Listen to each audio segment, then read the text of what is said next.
Bir boy iki eşekka yük atıp yo'lga chiqibdi. Bir eşekning yuki og'irroq, yana bir eşekning yuki yengilroq ekan.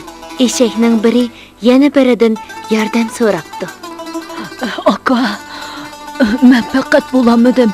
Menga bir oz yordam qilib, u yuklardan bir tog'ani bo'lsin ko'tirish besang bo'pti ekan.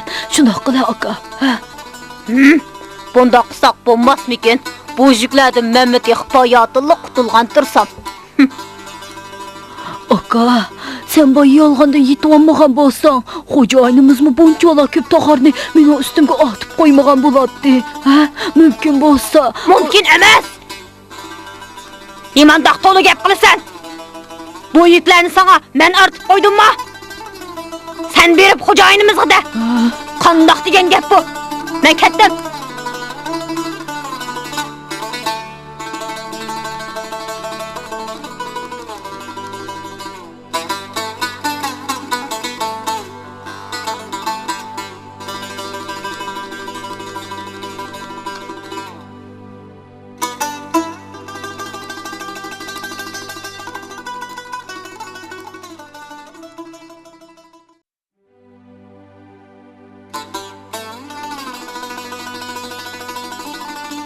Shunday qilib yuki og'ir eshak herib holi qolmay oxiri o'lib qoldi.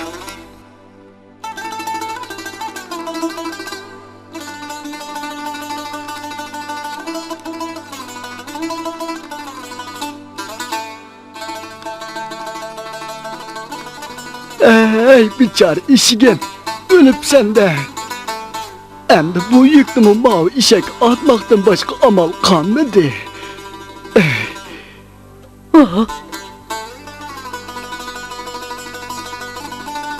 Voy. Nimandaq ig'ir yuklar bu? Yuklarni inim bilan tan ko'targan bo'lsam, bu halg'am tushib qolmas edim. Xo'p bo'ldi. Kim meni hurlik qilsin debgan. Hurun eshakning yuki ig'ir degan shu kanda. Oy jon.